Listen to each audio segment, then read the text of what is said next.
Sí. Invito a Fran, nuestro predicador invitado.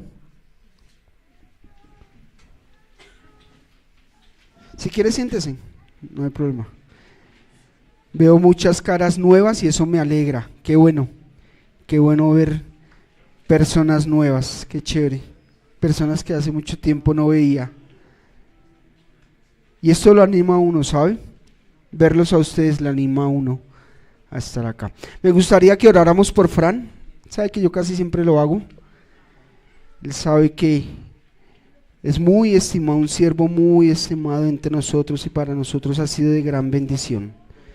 Imagino que él también tiene luchas, ¿o no? ¿Sí tiene luchas? ¿Sí?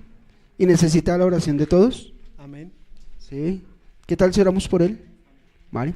Amado Padre, te damos gracias, Señor, porque nos has hecho una familia, un cuerpo, Señor. Gracias por la vida de Fran, Señor, porque tú le has levantado en tu poder, Señor, no en su fuerza, sino en tu poder, en tu gracia, en tu misericordia, Padre Celestial. Gracias también porque él ha sido sensible a tu voz, Señor, ha sido sensible a aceptar el llamado, Señor, que tú le has hecho, Padre Celestial. Amado Padre, hoy oramos por su vida, por su corazón, Padre Celestial. Tú sabes por lo que sufre, tú sabes por lo que lucha, tú sabes, Señor, sus temores, sus alegrías, sus anhelos, Señor. Tú sabes sus proyectos, Señor. Que él pueda deleitarse en ti, Señor. Y que su corazón, Señor, pueda, Señor, tener lo que tú tienes para él, Señor, pero que él también pueda reconocerlas y que él pueda, Padre Celestial, verlas realizadas, Señor. Que sea un hombre que te glorifique, Señor, que sea un hombre, Señor, un adorador, Padre Celestial. Señor, dale la sabiduría que viene de lo alto para predicar tu palabra, Señor. Que no sean palabras suyas, Señor, sino que él simplemente sea una herramienta, un instrumento, Señor, por el cual tú le vas a hablar a tu pueblo, Padre. Te lo pedimos, te lo suplicamos, Señor. Te pedimos que lo guardes, Señor, del león rugiente, Señor, que está por ahí andando. Señor, guárdalo de la mujer extraña, guárdalo, Señor, de peligros, guárdalo, Señor, te lo pedimos de cualquier tipo de situación, Señor, que vaya en contra de su vida, Padre Celestial. Pero que en todo, Señor, sea tu propósito en su vida, Señor, cualquiera que sea, Padre. Te damos gracias por su vida, gracias también por su esposita Diana, por Alan, por Juan, Señor, por esta familia que tú y solo tú estás levantando, Señor, para glorificar tu nombre y para hacer de bendición a la iglesia. Te damos gracias por él. En el nombre de Jesús, amén. Muy bien, los niños pueden salir, que están que se juegan, sí, yo sé.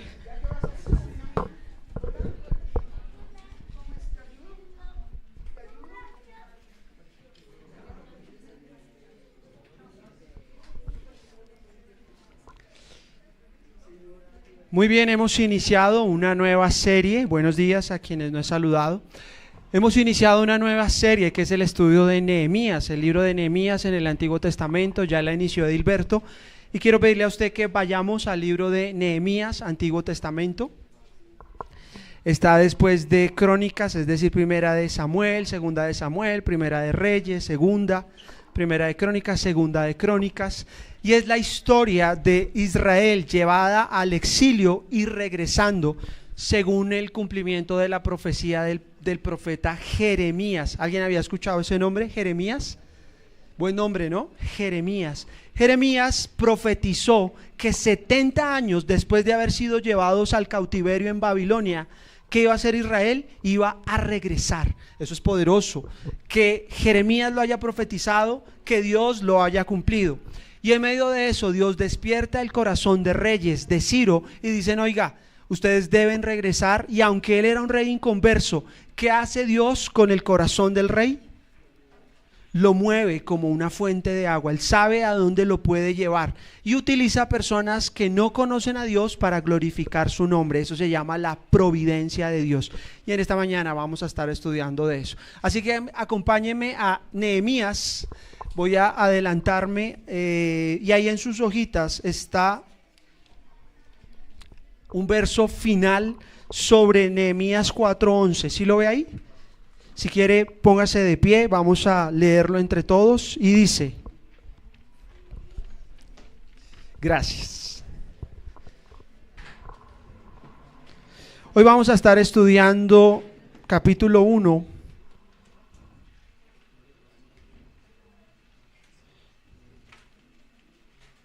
Y dice ese pasaje que está ahí: Señor, a la 1, a las 2 y a las 3. Señor, te suplico que escuches nuestra oración, pues somos tus siervos y nos complacemos en honrar tu nombre. Y te pido que a este siervo tuyo le concedas tener éxito y ganarse el favor de este hombre. Acompáñame a orar también. Señor, gracias por este libro, por esta iglesia local, y gracias porque a pesar de haber pasado tanto tiempo, tu palabra sigue tan relevante como fue enviada en un comienzo.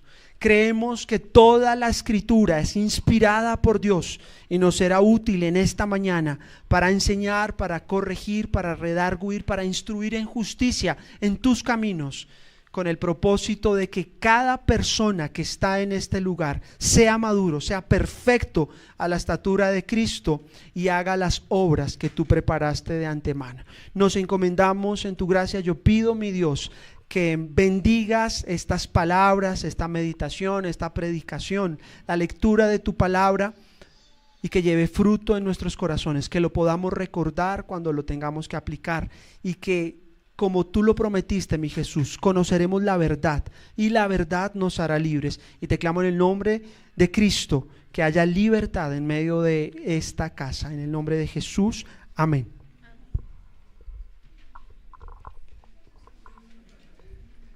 Puede tomar asiento, gracias. Hay una creencia que yo siento a veces está arraigada en el corazón del creyente o de las personas, pensando que la Biblia, la vida cristiana y lo que a veces leemos es para gente muy especial, como iluminados, como poderosos, como gente extraordinaria, y que al fin y al cabo esas historias o lo que sucede ahí no es tanto para mí. Y tiene un peligro alrededor de eso, porque cuando eso sucede, lo que uno hace es desvincular su vida espiritual y empieza a tener una vida, entre comillas, secular. Entonces uno dice, pues yo hago lo que hace todo el mundo, yo trabajo en una empresa, yo tengo un jefe o tengo una empresa, tengo unos negocios, y esa cosa de vida especial o extraordinaria es para gente ya como, no sé, de pronto los pastores o los de música, la alabanza, y yo como que tengo que vivir una vida común. Gracias, Albertico. Pero yo creo que ese es un peligro en la vida cristiana, creer que hay una vida común y que es una vida extraordinaria solo para algunos, porque entonces uno dice, yo voy a llegar a Cristo algún día, pero por ahora voy a vivir mi vida común. Pero ¿sabe? Dice la Biblia que usted y yo somos transformados de gloria en gloria en la imagen de Jesús. ¿Sabe qué significa eso? Que usted no puede ser el mismo si es creyente que fue hace una semana. Si usted es un hijo de Dios que está siendo transformado, claro, los años no llegan solos, empieza a tener quizás menos cabello, empieza a sufrir la gravedad, empieza uno a decir como que me aparece pate gallina, claro, eso sucede. Pero dice Pablo, aunque este cuerpo exterior se va acabando, el hombre interior se va transformando con un peso de gloria cada vez más grande. Amén. Y entonces a veces cuando uno piensa que es común, uno dice, no, pero yo puedo ser el mismo que hace 6 meses, querido, querida. Si usted es hijo de Dios, la expectativa de Dios es que usted esté a la imagen de Cristo, que usted sea no una persona común, sino que usted viva una vida extraordinaria a la medida de la estatura, de la plenitud de Cristo. No sé si usted sabía, pero el plan que Dios tiene con la iglesia, con los hijos de Dios, en primer lugar, Romanos capítulo 8, verso 29 dice, a los que antes conoció a los que aman a Dios, todas las cosas les ayudan a bien. Y a nosotros nos gusta ese pasaje porque uno dice, no, todo lo que pasa en la vida me servirá. Pero ¿sabe qué dice el verso 29? Esto es a los que conforme a su propósito, el propósito de Dios, fueron llamados. ¿Y sabe cuál es el propósito? Ser hechos a la imagen de Jesucristo. Está más interesado Dios en que usted crezca a la estatura de Cristo que usted en vivir la vida cristiana, se lo aseguro. Todo lo que Dios ha hecho en nuestra vida, en nuestra familia, en las circunstancias, es para que vivamos la vida al nivel de Cristo. Entonces a veces cuando uno dice, bueno, no, pero yo soy un estudiante más, yo soy un empresario más, se desvincula y piensa que hay unas vidas extraordinarias, pero cuando yo leo Nehemías, yo veo a una persona común y corriente que entiende su tiempo y que su relación con Dios lo lleva a aprovechar oportunidades. Y quiero decirle y anticiparme al cierre de la charla del día de hoy es, usted y yo somos personas comunes y corrientes, pero tenemos oportunidades por delante que Dios va a colocar. No vamos a tener tiempo para prepararnos porque las oportunidades llegan y usted no va a tener tiempo de prepararse. Pero hoy es un día de preparación, entender que Dios nos dará oportunidades, las colocará en nuestro camino. Nos dará tareas para ser más grandes que nosotros mismos y vamos a necesitar de su poder y de su gloria. Vamos a necesitar de personas a nuestro alrededor para vivir esa vida cristiana. Y entonces quiero partir de pronto con esa pregunta: ¿qué hace a una persona vivir una vida como la de Nehemías? Antes de entrar, Edilberto ya nos hizo una introducción hace unos 15 días o 20 días quizás, y lo que él nos dijo dentro de la introducción fue: había un hombre que trabajaba ¿en dónde?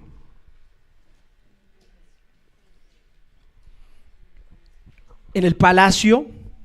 Había un hombre que trabajaba como copero. El trabajo de copero era como la mano derecha del rey en su momento. Él tenía el trabajo de probar el vino y si intentaban envenenar al rey, mala noticia, iban a envenenar al copero. Era un trabajo peligroso, era una misión medio peligrosa. Y esta persona era tan cercana al rey que así como le ayudaba en sus asuntos, también le aconsejaba. Si en algún momento el rey necesitaba algún tema, pues le decía: venga, ¿y usted qué piensa de Nehemías? ¿Usted cree que Nehemías tenía influencia? ¿O poquita? Era una persona de influencia. A veces desvinculamos, como esta mañana estaba hablando y Alberto nos decía sobre la vida secular, o sea, desvinculamos como no, yo trabajo a tiempo completo cuando sea pastor a tiempo completo o cuando la iglesia me pague. Pero es ese mismo concepto errado que nos hace creer que si la iglesia me paga estoy a tiempo completo y el resto del tiempo es una vida común. Dios nunca planeó para su iglesia que tuviera una vida común. Tú no puedes esperar que cuando sea más espiritual o cuando avance más tiempo entonces voy a hacer la obra de Dios. Aquí tenemos un hombre que vio una necesidad. Acompáñeme a Nehemías capítulo 1 y dice, está también ahí en su hoja, en el verso 2, abajito del punto 1. Llegó Hananí, uno de mis hermanos, junto con algunos hombres de Judá. Entonces pregunté por el resto de los judíos que se habían librado del destierro y por Jerusalén. Él está con el rey y entonces viene su hermano. ¿Cómo se llamaba el hermano? Hananí. Hanani. ¿Qué tal ese nombre para el nieto? ¿Cómo le diría uno en Hananito? Han. El caso es que llega un hombre, una persona con un nombre medio extraño, que es hermano de Nehemías, y él dice: oiga, y ya hay dos pueblos o dos comisiones que regresaron a Jerusalén. ¿Cómo están? Él está preguntando porque le importaba a esa gente. Entonces, en ese contexto, él no había sido llevado, él no había regresado, pero él estaba cómodo en un trabajo. Diga usted, trabajaba en una multinacional. Le estaba yendo bien, era la mano derecha, o sea, era como el CEO de la compañía, solo le reportaba a la junta directiva, tenía influencia, era una persona de influencia en medio de lo que hacía. Y quiero en esta mañana, en este tiempo que tenemos, hablar de eso, de qué hace que se encienda esa llama, cuál es la chispa que hace que haya un cambio en medio de eso. ¿Qué lo llevó a él a que lo estemos recordando como tipo de Cristo, como alguien que tenía un privilegio y se despoja de eso y viene y vive una vida diferente? Y entonces quiero que miremos algunos personajes y cómo se convierte una persona supuestamente común en una fuerza que motiva, que impulsa en una vida extraordinaria. Y quiero decirle algo también: una vida extraordinaria se forma en el fuego de la fragua. ¿Alguien sabe qué es la fragua? No es un barrio. Alguien puede decir, es en la primera ya con Caracas. No. ¿Alguien sabe qué es la fragua? ¿Ni idea? Bueno, entonces saque su celular ahí, aproveche y coloque, ¿qué es la fragua? Les escucho. ¿Cómo? ¿Qué les apareció ahí? Fragua, barrio de Bogotá de la primera con 15, con Caracas. No, ¿qué salió? Fogón, donde se caldean los metales. En la Biblia el fuego es la prueba de alguna manera, y lo que hace la fragua es que usted coloca el oro, el fuego lo calienta, ¿y qué hace el oro? Se derrite. Pedro utiliza una metáfora similar y él dice, así sea puesta a prueba vuestra fe, más preciosa que el oro, pero tiene que ser purificada por el fuego. Nehemías fue un hombre que fue purificado por el fuego, y los grandes hombres de Dios pasan por la fragua y tienen un conjunto de experiencias de vidas, muchas veces de intenso dolor, pero en vez de que ese dolor los fundiera y los acabara, ¿qué hicieron con ese dolor? Lo utilizaron para glorificar el nombre de Dios. Mire que momentos difíciles la raza humana ha tenido. ¿En su familia ha vivido momentos difíciles? Uno quisiera que todo en la vida fuera hacia arriba, hacia arriba, hacia arriba, siempre arriba. Pero los que hemos estado en esta tierra por algún tiempo, yo ya llevo 42, me he dado cuenta de una cosa, no siempre se está arriba, no siempre se está abajo. Y he visto cómo el dolor ha sido usado por algunas personas para renegar de Dios. Incluso ese es un debate teológico cuando dicen, ¿y si Dios es tan bueno, el porqué del mal? Hace una semana estaba hablando con alguien y me decía, es que el problema del dolor en la humanidad es lo que no me permite acercarme a Dios. Eso es un tema profundo. Y yo he visto cómo personas en medio del dolor rechazan a Dios, pero también he visto cómo personas en medio del dolor se acercan más a Dios. Aquí el pueblo estaba pasando una crisis, el pueblo estaba en medio del dolor, pero Nehemías usó ese dolor para buscar a Dios, para ser más íntimo en Dios. Y entonces aquí tiene la primera palabra para llenar en esta mañana, ignición. Cuando llegue a su casa y le digan, ¿y qué aprendió hoy? Sé que es la fragua y sé que es ignición. Ignición se define como estar un cuerpo encendido o enrojecido por el calor. Usted empieza a frotar sus manos, ¿y qué empieza a suceder? Y ese proceso de calentarse se llama ignición. A usted le decían de chiquito, no juegue con fuego, ¿por qué? Se quema. Y usted, como no hacía caso, cogía el fósforo, se le quedaba pegado acá, y cuando usted sentía que estaba haciendo el dedo, estaba en el proceso de ignición, el cuerpo que se pone rojo por el calor que hay en medio de eso. ¿Se ha notado que hay personas que en vez de tener calor tienen frío? Que usted se acerca y son como témpano de hielo. Pero ha notado también que hay personas a las que usted se acerca y están ardiendo. Bíblicamente, una persona que arde por las cosas de Dios es una persona que está en ignición, pero muchas veces la ignición viene como resultado de la fragua. ¿Entiende ya la relación? Pero ¿qué hizo la diferencia? Que ellos aprovecharon ese fuego, ese ardor, para prender a otros, y por eso esta charla tiene como nombre la chispa que lo enciende todo. Dicho de otra manera, el comienzo de un avivamiento. El pueblo estaba en el contexto tratando de reconstruir las murallas. ¿Sabe qué significa que un pueblo no tenga murallas? Que estaba desprotegido. ¿Qué sucedía cuando no habían murallas? Cualquiera podía venir como perro por su casa. Eso es igual que usted haga de cuenta que se va de su casa, pero sabe que no tiene chapa, y que los vecinos de atrás tienen mala reputación y usted no tiene puerta en la terraza. ¿Usted cómo está? Usted está aquí escuchando este sermón ¿cómo? Temeroso, como diciendo, ay juelita, cuando llegue ¿será que va a haber cama? ¿Será que hay algo? Bueno, este era un pueblo que estaba tratando de reconstruir su vida, estaba en crisis, la estaban pasando mal. Pero Dios en medio de la crisis usó un hombre como Nehemías, que estaba ardiendo por dentro y contagió a otros. Dios, y puede llenar ahí su hoja, usa a hombres ordinarios en formas extraordinarias, cuando están dispuestos a hacerse completamente obedientes a Él. No sé si lo sabía, Hudson Taylor fue el padre de las misiones a la China, fue médico. Estoy enredado, un segundo.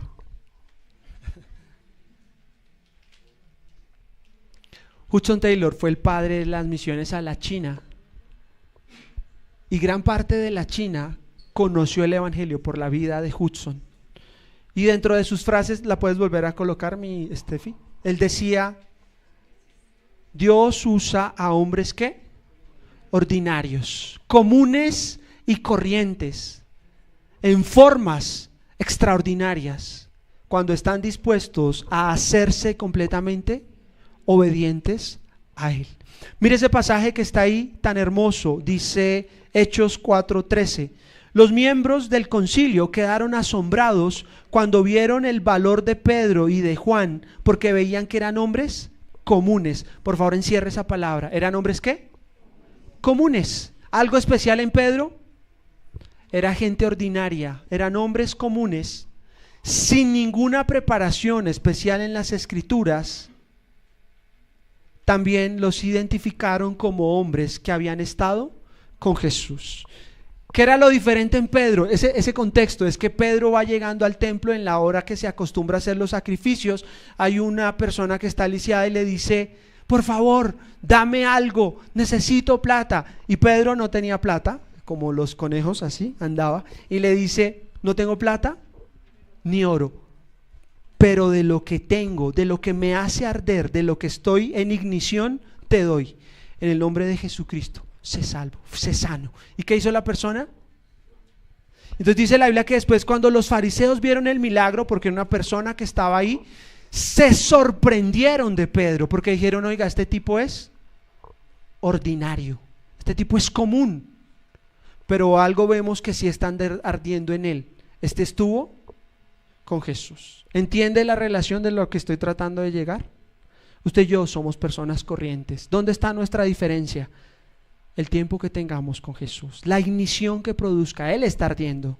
¿Se acuerda que Dios le habló a Moisés por medio de una zarza ardiente? ¿Qué llamó la atención de Moisés? Que la zarza no se consumía, y como no se consumía, se acerca. Lo voy a decir de esta manera: usted y yo, si no aprendió nada más de esta mañana, termino mi sermón acá. Si no aprendió nada más de esta mañana, llévese esto: usted y yo somos como la zarza ardiente, que va a predicar el nombre de Jesús, que va a ver la gente arder o no, pero que no se va a consumir. Y entonces la gente se va a acercar a decir: oiga, ¿y ustedes por qué viven diferente? Y usted puede decirle, como le sucedió a Pedro: porque yo he pasado tiempo con Jesús, porque si estoy ardiendo es por Él. Pero lo contrario también es verdad, y esa es la pregunta que tengo ahí en esa hojita. Bueno, arriba: ¿por qué arde mi corazón? ¿Sí la ve arriba? ¿Qué hace arder mi corazón? Otra pregunta: ¿tengo un corazón que arde? Hay diferentes tipos de personalidades. Yo tengo el privilegio de servir a jóvenes hace harto tiempo y me he dado cuenta que hay varios tipos, pero iba a decir esta camada o la cochada, pero más bien digo esta generación de jóvenes también tiene una característica: la apatía. Hay jóvenes apáticos a todo. ¿Y qué le gusta? Nada. ¿Y qué quieren? Nada. Claro, porque hay tanto por hacer, hay tanto para estar entretenido como ninguna otra generación, que ¿qué les enciende? ¿Qué les anima? ¿Qué hace arder su corazón? Nada. Decía John Piper: lo que hace arder el alma demuestra la calidad del alma o el nivel de esa alma. Lo vuelvo a repetir. Piper decía como aquello que ama una alma demuestra el valor de esa alma. Y entonces la pregunta en esta mañana ¿es Cristo el que hace arder tu corazón? ¿O qué es aquello que hace arder tu corazón? Que cuando usted está acostado, usted se levanta y no espero el momento que amanezca porque voy a estar con mi Jesús. Usted dice, no, es que hoy juega Millonarios, ¿sí? A las 3:30 tengo que estar ahí, mi corazón está latiendo. No está mal disfrutar las cosas buenas que Dios nos da. Pero si eso hace arder más mi corazón que las cosas de Dios, el problema es que estoy lleno de ídolos. Entonces cuando me dicen, ¿y qué me hace arder mi corazón? Pues no voy a tener tiempo para las cosas de Dios. ¿Usted cree que Nehemías ardía por las cosas del reino? Yo creo que él era la mano derecha, hacía también su trabajo, que era un hombre de confianza. Pero lo que lo trasnochaba a él era el reino de Dios. No sé si me está entendiendo. Entonces, ¿qué hace arder tu corazón? Tómate ahí unos segundos y colócalo en esa hoja. ¿Qué es lo que te está animando? ¿Una casa? ¿Un carro?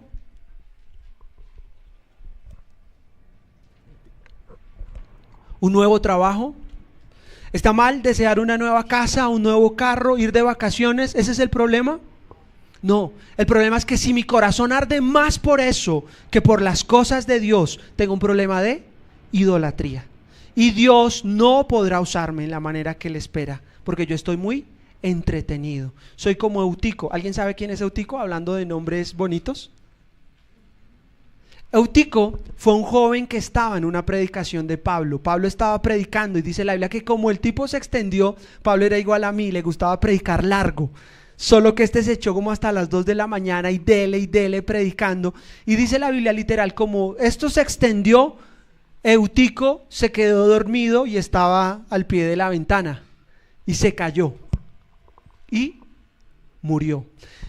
De alguna manera, si mi corazón está ardiendo por otras cosas, soy como una generación eutica, dormida a la palabra de Dios, dormido a lo que está haciendo. ¿Algún eutico en medio de nosotros? No, mentira, nadie va a levantar la mano. Sí, soy yo. Pero ¿saben de qué estoy hablando? Un corazón que arde por lo inadecuado, que se queda dormido en las cosas de Dios. Mire lo que dice este pasaje, no lo tiene en su hoja, pero anótelo. Santiago 5:17. ¿Lo ven? Creo que Steffi nos va a ayudar a colocarlo ahí. Esteban, ¿te puedes poner en pie y lo lees con voz de varón? Toca más duro. Elías era tan humano como cualquiera de nosotros. Sin embargo, cuando oró con fervor para que no cayera lluvia, no llovió durante 3 años y medio. Ok, ¿cuál es la característica de Pedro y cuál era la característica de Elías? ¿Qué eran? Comunes. ¿Qué hizo la diferencia? Su fervor con Dios. Eran hombres fervorosos, estaban ardiendo. Otra palabra para fervor. Ignición. Que un cuerpo está ardiendo, que está encendido. Otro pasaje similar, Hebreos capítulo 1, verso 7. Va a aparecer ahí en pantalla. Andrés, ¿te animas? Sí, pero con voz fuerte, con voz de varón. ¿Listo? Uno soltero que lo pongan en eso es como medio, ¿este es el momento de brillar o...? Hebreos 1:7. Pero con respecto a los ángeles, Dios dice, Él envía a sus ángeles como los vientos y a sus sirvientes como llamas. Muy bien, según la Biblia, los sirvientes, los obreros de Dios, los diáconos de Dios, los obreros, sirvientes, es donde viene la palabra diácono. ¿Qué son?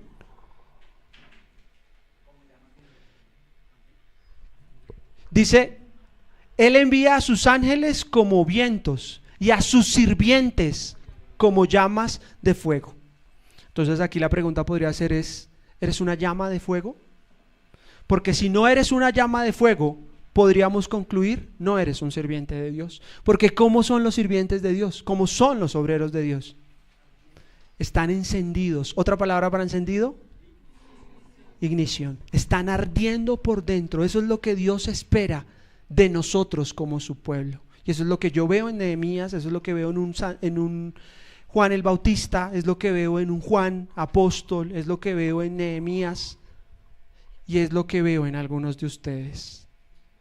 Amén. Ardiendo para Dios. No sé si entiende eso. Dios llama a sus ministros como llamas de fuego. Entonces la pregunta es, ¿estoy ardiendo? ¿Qué me hace arder? Cuando yo llego a un sitio, ¿enciendo la situación para el reino? O la gente dice, uy no, ya llegó este man que es más aburrido, como váyanse todos. O dicen, qué delicia que haya llegado, porque siempre que vienes traes bendición a este lugar. Amén. ¿Le ha pasado? ¿Conoce gente así? Y cuando hay gente así, ¿usted qué quiere hacer?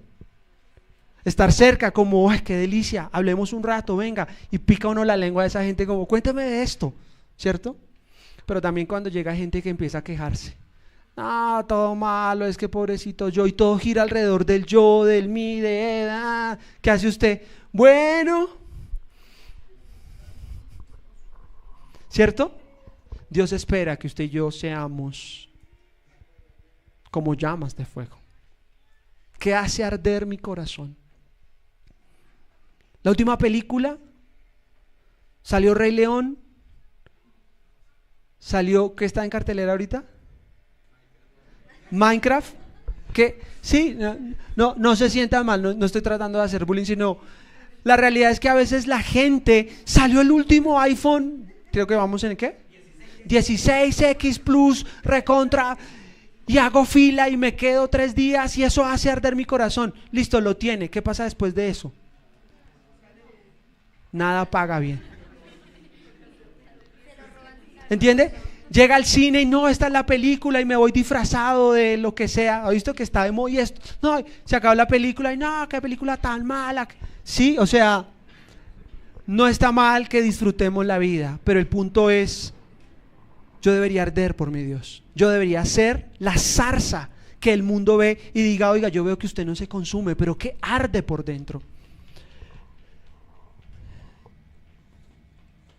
Y cierro con este pasaje. Yo he buscado Ezequiel 22:30, entre ellos está hablando Dios, y le dice a alguien que construya un muro y se ponga en la brecha delante de mí por mi tierra, para que yo no la destruya, y no la he hallado.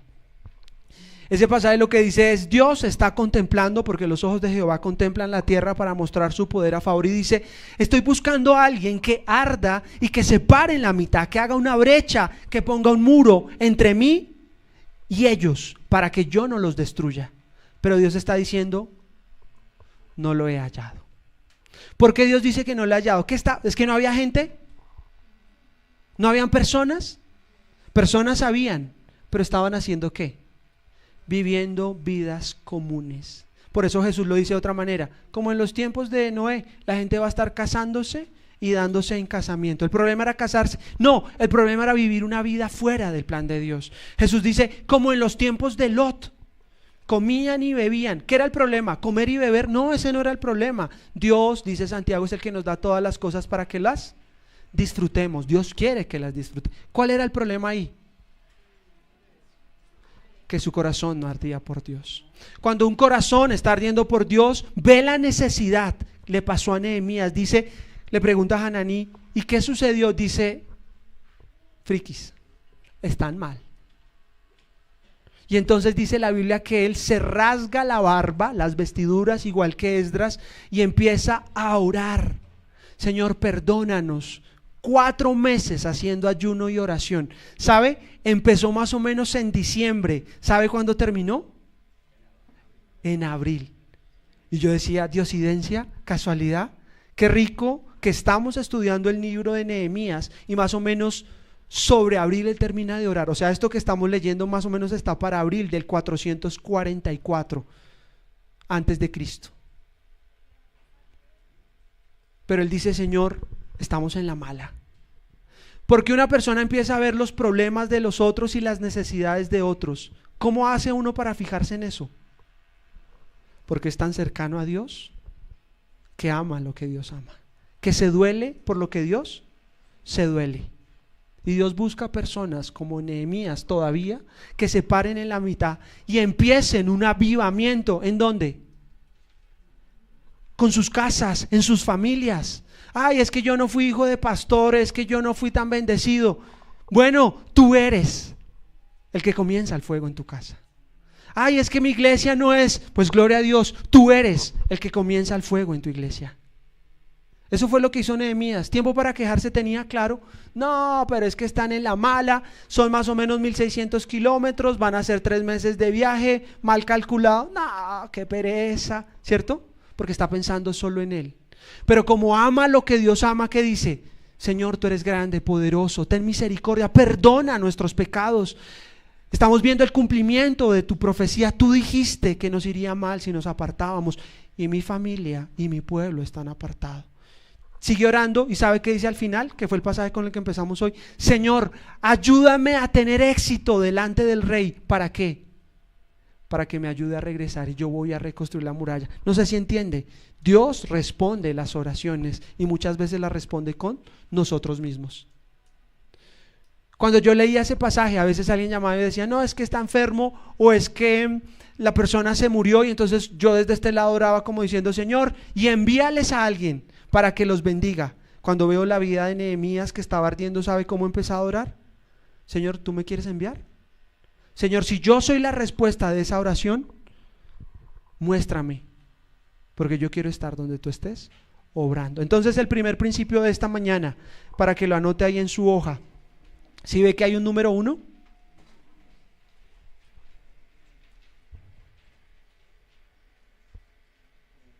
Probemos y examinemos nuestros corazones y volvamos al Señor. ¿Por qué? Nehemías hace una pregunta: ¿cómo están? ¿Qué le responden a uno cuando uno dice cómo están? ¿Qué es la expectativa? ¿Qué respuesta espera uno?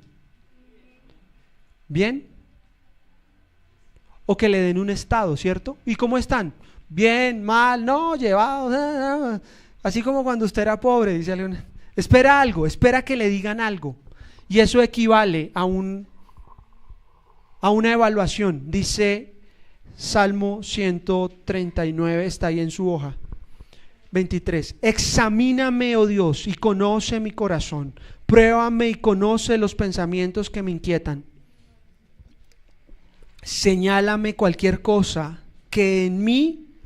señálame cualquier cosa en mí que te ofenda y guíame por el camino de la vida eterna. De alguna manera, hacer un examen es como dice Efesios. Mirad pues, Efesios capítulo 5, mirad pues cómo andéis. ¿Por qué necesito saber? ¿Por qué Nehemías quería saber cómo estaban? Por la misma razón que usted y yo necesitamos hacer un examen. Porque si no sé dónde estoy, no sé qué hacer ni cómo hacerlo para llegar donde quiero estar. ¿Lo entiende? Dice Lamentaciones, también está ahí en su hoja. En cambio, probemos y examinemos nuestros caminos. ¿Y qué? Volvamos al Señor. Levantemos nuestro corazón y nuestras manos al Dios del cielo y digamos, hemos pecado y nos hemos rebelado. ¿Qué es un examen? Es lo que el médico hace cuando usted va al médico. ¿Qué le dice el médico? Mijita, mijito, ¿por qué viene? ¿Y usted qué dice? No, doctor, estoy aquí, que me duele la chumacera, es que este lado. Y entonces el doctor empieza a anotar ahí en su computador, ¿no? Como, bueno. Y usted le dice, doctor, ¿qué será? Porque yo creo que esta cefalea que me está dando, usted se mete en los términos de él, ¿cierto? Porque yo creo, ¿y qué le dice el doctor?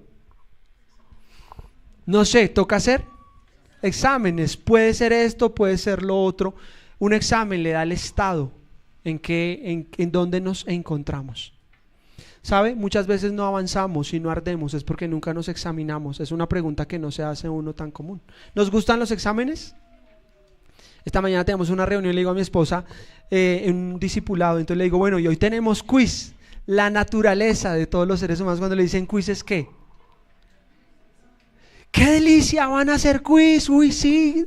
No, ese es el nerdito. El resto de nosotros, el 99.9%, ¿qué decimos? Pero quiz, no es justo, no lo han anunciado, no nos hemos preparado. No, estoy molestando. Y a veces cuando Dios dice examíname, cuando el salmista está diciendo examíname, oh Dios, es también importante para nosotros. El que no sabe para dónde va, el que no sabe dónde está, pues ¿qué bus le sirve? Cualquiera, y se vuelve vida del común. Por eso el primer principio es como Nehemías le dice a Hananí, bueno, ¿qué está pasando? ¿Cómo están? Y es la primera pregunta para ti en ese punto el día de hoy. ¿Qué está pasando ¿Cómo estás?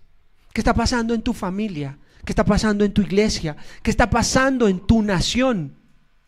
Porque Dios todavía sigue buscando personas que se paren en la brecha y hagan un muro por la ciudad. Y si Dios empieza a mirar, ¿será que lo encuentra en este local?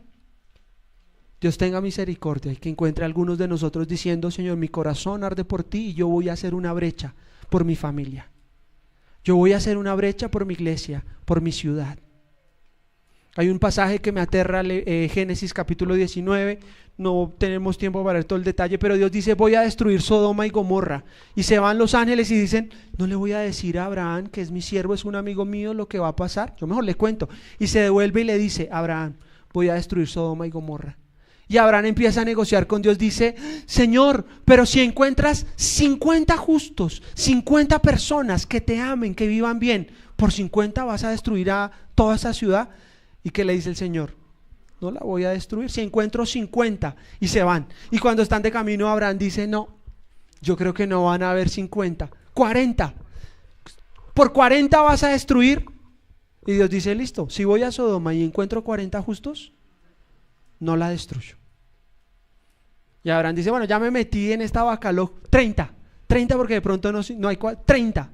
Y Dios le dice: listo, por 30. Y él dice: bueno, ya es mucho hablar, pero 20. Dice: listo, si encuentro 20 no la destruyo. Y se va a ir cuando dice: no, mentiras. Ya entrados en gastos ya por 10. Y Dios le dice: si encuentro 10 personas justas en Sodoma, no la destruyo. ¿Cuántas encontró? Encontró una, el justo Lot. Y si Dios mirara a nuestras familias y dijera: mira, la paga del pecado es la muerte, la ira de Dios está sobre el pecador todo el tiempo, Efesios capítulo 2, y te preguntara: voy a destruirla, ¿tú qué le dirías? Señor, ten misericordia de mi familia. Yo creo que el no entender eso y el pensar que somos comunes en medio de donde estamos hace que no vivamos el plan que Dios tiene para nosotros. Nos volvemos ordinarios, como sí, me amalgamo, me acostumbro, pero Dios tiene una expectativa especial con su pueblo. Cuando Dios llama a Abraham, Génesis capítulo 12, le dice: en ti, Abraham, serán benditas todas las naciones de la tierra.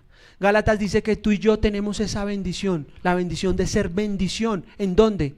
Todas las naciones de la tierra. Y puede que usted diga: ¿y entonces cuál es la expectativa que Dios tiene conmigo, en mi familia, en mi iglesia, en mi ciudad? Que seas de bendición, que seas el justo que intercede y se para en la brecha por su pueblo, de ser el Nehemías que dice: estamos mal, pero yo quiero pagar el precio, no solo lo mío. ¿Sabe qué le tiene que decir Pablo a Timoteo? Porque todos buscan lo suyo, no lo que es de Cristo Jesús. ¿Qué hace todo el mundo? Busca lo suyo. ¿Qué es lo suyo? Si yo estoy bien y aunque los demás estén mal, ya sea mi familia o mi iglesia, pues ya que se las arreglen como puedan. Porque yo no tuve el pastor, o yo no vengo de un linaje. Tú eres el que comienza la chispa. Tú eres el que enciende la bendición en esa familia. Porque usted diga: no, pero es que yo soy el más pequeño, nací en adulterio. Bueno, buenas noticias. Ese es el perfil de David, un hombre conforme al corazón de Dios. Y empezó la chispa para bendecir a Israel. Y aquí hay un Nehemías que empezó la chispa para traer restauración y avivamiento a Jerusalén. ¿No les anima eso? Dios no necesita mucho. Solo está buscando un corazón dispuesto, que le crea, que le ame. Principio número 2, 10 minutos para cerrar estos dos principios y poder salir temprano. Pero antes de eso, hay dos frases, dos autores que me gustan, Philip Yancey y el mismo Hudson Taylor. Dice Philip Yancey: todos los gigantes han tenido una cosa en común, no la victoria ni el éxito, sino la pasión. ¿Otra palabra para pasión? Ignición. ¿Otra palabra para ignición? Fervor. ¿Otra palabra para fervor? Se ha visto que son los que están ardiendo por las cosas de Dios que empiezan a hacer una diferencia. Es mi oración que usted sea eso en su familia. Que están mal, que vienen de una familia de adulterio, de fornicación. Usted va a ser la persona que Dios estaba levantando para hacer brecha por ellos. Usted no es del común. La expectativa de Dios no solo que usted acabe una carrera.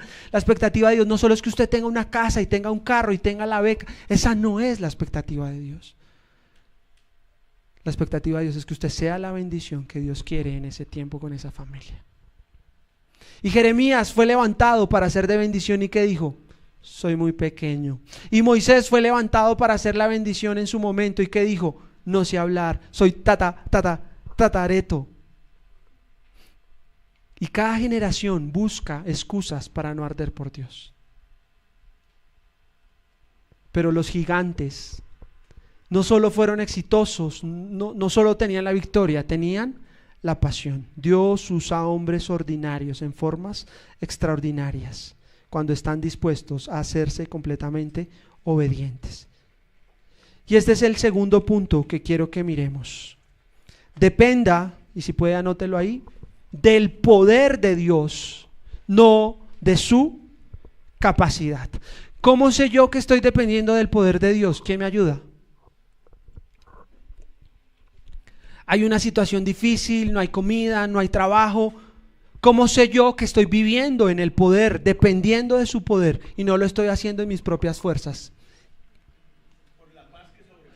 ¿La paz? ¿Por qué? Por mi oración, dice Alejita. Dele un aplauso a Alejita que está conectada en esta mañana. Aquello por lo que usted ora es aquello que le ha entregado a Dios. Es decir, aquello por lo que usted no ora es aquello que está viviendo en sus fuerzas.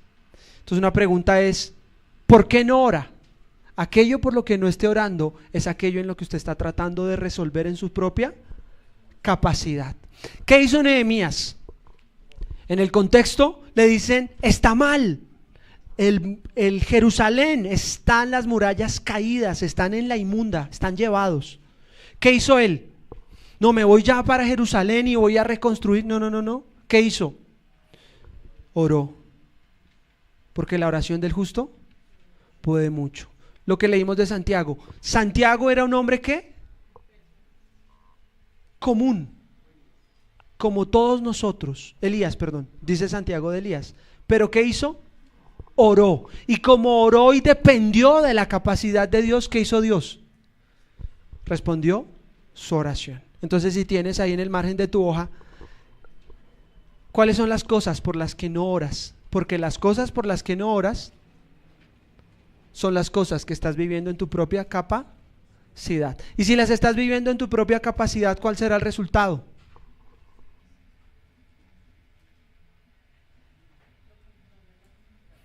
Lo contrario a la voluntad de Dios. No veré la gloria de Dios. Dice Nehemías 1:4, al escuchar esto me senté a llorar, hice duelo, está parándose en la brecha. Dice, por algunos días ayuné y oré al Dios del cielo. Le dije, Señor Dios del cielo, grande y temible, que cumples el pacto y eres fiel con los que te aman y obedecen tus mandamientos. Te suplico que me prestes atención, que fijes tus ojos en tu siervo, que día y noche ora en favor de tu pueblo Israel. Confieso que los israelitas, entre los cuales estamos, incluidos mi familia y yo, hemos pecado contra ti. ¿Nehemías había pecado? Seguramente, como todos los seres humanos, pero del pecado que está hablando es el de la rebeldía contra Dios. Y él no solo está diciendo, es que esos que están en Jerusalén, si es que son muy malos. Él dice que hemos pecado. Asumió el pecado de los otros como pecado propio. 3 cosas o 3 verdades sobre la oración. Primero, demuestra que dependo de Dios. Si no estás orando es porque no estás dependiendo de Dios. ¿Por qué deberíamos orar? Por todo. Porque cuando oras demuestras que dependes de Dios. 2, orar aligera mi carga. Está ahí en tu hoja. ¿Qué hace? ¿Qué hace la oración? Aligera mi carga. Dice Isaías 40:31. Pero los que confían en el Señor serán como las águilas. Correrán y no se cansarán. Caminarán y no se fatigarán. Cuando usted ora, entrega sus cargas a Dios, aligera su carga. Y 3, sobre la oración. Cuando usted ora, libera el poder de Dios. Dice Jeremías 33:3. Clama a mí y yo te responderé y te enseñaré cosas grandes y ocultas que tú no conoces. ¿Alguien que esté buscando una promesa de Dios? Amén. ¿Qué dice esa promesa? ¿Qué tengo que hacer? Clamar. ¿Cuál es mi parte? Orar, clamar. ¿Cuál es la parte de Dios? Dice, yo te responderé. ¿Con qué? Cosas grandes y ocultas que tú no conoces. ¿No les parece una promesa maravillosa? ¿Qué hace la oración? Demuestra que dependo de Dios, aligera mi carga, pero libera el poder de Dios a favor de su pueblo. También se puede aprender mucho de la forma en la que una persona ora, ¿no? El tipo de oración que hace. Cuando la oración suena como una grabación gastada, está indicando que es un espíritu que se ha secado. ¿Has escuchado oraciones gastadas? Así suena una grabación. La oración suena como algo que se repite simplemente. Y la oración habla mucho del nivel del alma, que lo hace arder. Una grabación gastada indica un espíritu que se ha secado. ¿Cómo sonaría una grabación gastada? ¿Cómo qué? ¿Cómo? Como automático. Oh sí, Señor, bendito Señor, te estamos pidiendo, Señor, este día, Señor, es el día que tú has hecho, Señor, estamos reunidos, Señor, invocando tu nombre, Señor, porque tú eres bueno, Dios. Sí, Dios, y ponemos en tus manos, Dios, si su hijo de 5 años se acerca a decirle, sí, papá, me regalas plata, papá, quiero plata para un carro, papá, ¿usted qué le dice? Como que pase a la siguiente, ¿cierto? Como que la oración puede hablar del estado de un alma. Oraciones egoístas serían señal de ¿qué? Cuando la oración es solo dame, solo para mí, mi trabajo, mis cosas, mi salud, está hablando de un alma egoísta. Cuando la oración es una lista de cosas deseadas, Señor, y dame y esto, es más bien el espíritu de un comensal en restaurante. ¿Sí? Cuando usted va y se acerca al mesero y tratamos a Dios como mesero. Bueno, para la entrada quisiera un pulpo en salsa y después cuando, Señor, ya es un poquito ya lleno, el fuerte quiero que sea una pechuguita asada y después de postre, tráigame un heladito de arequipe. Y tratamos a Dios como un mesero. ¿Has tratado a Dios como un mesero? Tráigame, lléveme. Y cuando se demora, mi plata no vale, mi oración no va. O sea, ¿cuánto llevo en esto? Es Dios. Debería ser más como una cena romántica. Bueno, Señor, aquí estamos. Te quiero conocer. Esto me está doliendo. ¿Qué hace usted en una cena romántica? Disfrutar. ¿Qué hace usted cuando habla con un mesero? Pedir. Oraciones impresionantes. ¿Ha escuchado oraciones impresionantes? Serían muestra de un espíritu o de un alma ¿qué? Cuando la oración es muy rimbombante y subida de tono, ¿es símbolo de qué? De show, de un corazón arrogante. De un corazón que quiere orar para que lo escuchen. Y a veces somos más teólogos que Dios mismo. Señor, ya lo citaste y en tu providencia, Efesios capítulo 2, como que si Dios necesitara escuchar el verso también, ¿cierto? Es como queremos enseñarle teología al Señor. Impresionante, un corazón arrogante. Hudson Taylor, del que estuvimos hablando, tenía varios secretos, pues avanzaba siempre por los caminos de Dios. Pero todo se resume en uno solo, que era lo que estábamos hablando. El secreto sencillo y profundo de apropiarse de las insondables riquezas de Cristo para satisfacer cada necesidad. ¿Qué hacía él? Cuando no tenía, pedía, Señor, tú eres rico, yo soy pobre. Las insondables riquezas de Cristo para suplir cada necesidad. Y tercero, nos falta una. ¿Qué aprendemos de la oración de Nehemías? Cuando oró, primero, basaba su petición en el carácter de Dios. porque él dice: Señor, tú eres sabio y poderoso y temible. Basaba no su oración en su propia justicia, sino en quién era Dios. Segundo, era una oración de convicción. Señor, yo sé quién eres tú. Segundo, confesaba el pecado que había en su vida. Era una oración de confesión. Tercero, reclamaba las promesas de Dios. Era una oración de seguridad, porque él dice más adelante: Señor, pero tú también has prometido que si nos arrepentimos, tú nos vas a salvar. Y cuarto, que aprendemos de la oración de Nehemías, era una oración específica, era una oración de compromiso. Mire cómo termina ahí en el punto 11. Señor, te suplico escuches nuestra oración, pues somos tus siervos y nos complacemos en honrar tu nombre. Te pido que a este siervo tuyo le concedas tener éxito. No solo oró con una convicción, sino también se comprometió. Señor, si tú quieres, úsame para que sea yo el que arda en medio de lo que tú quieres hacer. ¿Qué le parece si cerramos esta mañana haciendo ese tipo de oración que hizo Nehemías? ¿Por quién? ¿Por quién deberíamos orar eso?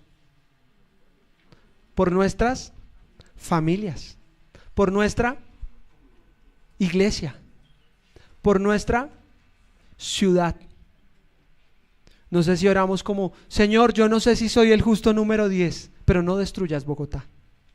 ¿Sabe qué le dice Jeremías al pueblo? Vayan y oren por la bendición de esa ciudad, porque si esa ciudad es bendecida, ustedes también serán bendecidos. No sé si está entendiendo el rol que tenemos como iglesia. No sé si está entendiendo la responsabilidad que tenemos como familias de Dios. Y termino con ese pasaje. Mateo capítulo 5, verso 13. Al tercer punto, ¿lo quieren saber? ¿O hay gente que es tranquila y dice: no necesitamos ponerlo? ¿Lo ponemos? Claro, allá está Karen sufriéndolo. Si no lo dices, me va a dar un patatús. 3. Ahí Estefi nos lo va a mostrar.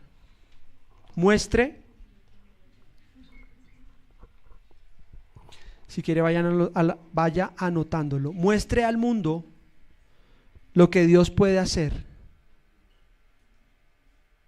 por medio de su vida consagrada. ¿Dónde empezó la restauración de Israel? ¿Dónde empezó la restauración de los muros? Se tomaron 52 días, pero llevaban más de 3 años viviendo mal. Vivían más de 70 años en cautiverio. ¿Dónde empezó la restauración? ¿Con quién?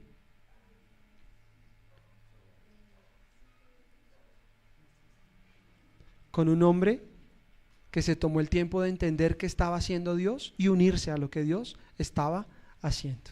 Amén. ¿Alguien de ustedes quiere tomarse el tiempo para entender dónde está obrando Dios para unirse?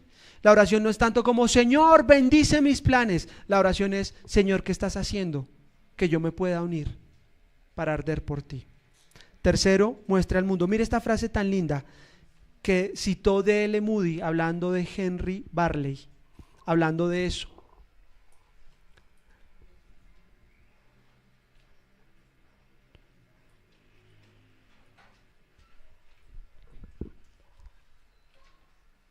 El mundo todavía no ha visto lo que Dios puede hacer por medio de un hombre totalmente consagrado.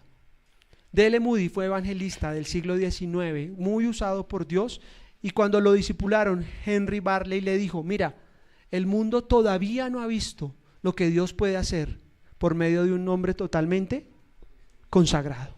¿Y sabe qué hizo D.L. Moody? D.L. Moody fue, para los que saben un poquito más de historia, D.L. Moody fue evangelista y gran influencia para un Timothy Keller, por ejemplo, que ha sido uno de los grandes pastores que se han levantado en esta época. ¿Y sabe qué dijo Moody? El mundo todavía no ha visto, Henry le dice a Moody: el mundo todavía no ha visto lo que Dios puede hacer por medio de un hombre totalmente consagrado. Y eso le impactó tanto que él dijo: yo quiero ser ese hombre consagrado. Y el mundo todavía no ha visto lo que Dios puede hacer a través de mí. Por eso el tercer punto es que muéstrele al mundo lo que Dios puede hacer por medio de un hombre totalmente consagrado. ¿Será usted el que inicie el fuego en su familia? ¿Será usted el que inicie el fuego en su iglesia? ¿Será usted el que inicie el fuego en su ciudad?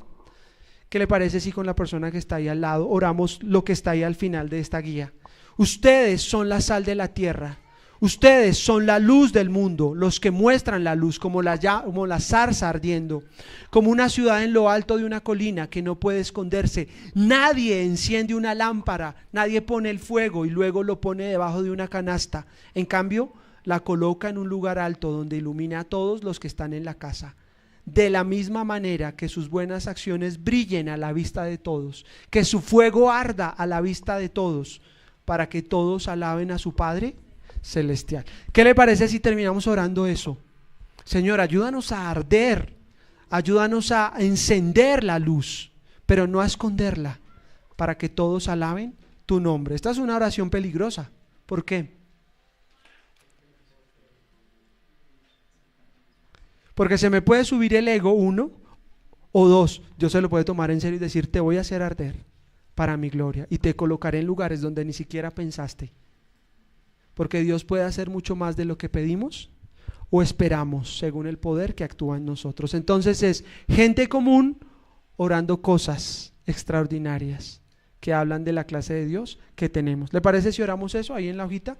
Entonces con la persona que está al lado, oremos. Mateo capítulo 5. ¿Cómo sería? Señor, tú nos has dicho que somos la sal de la tierra, nos has dicho que somos la luz. Ayúdame a hacer luz, ayúdame a colocarme en un lugar donde pueda brillar. Señor, trae luz a mi casa, ayúdame a ser de bendición a mi iglesia. Deja que mis buenas acciones brillen, muéstrame las buenas acciones para que todos te alaben o te glorifiquen. Algo así, ¿les parece?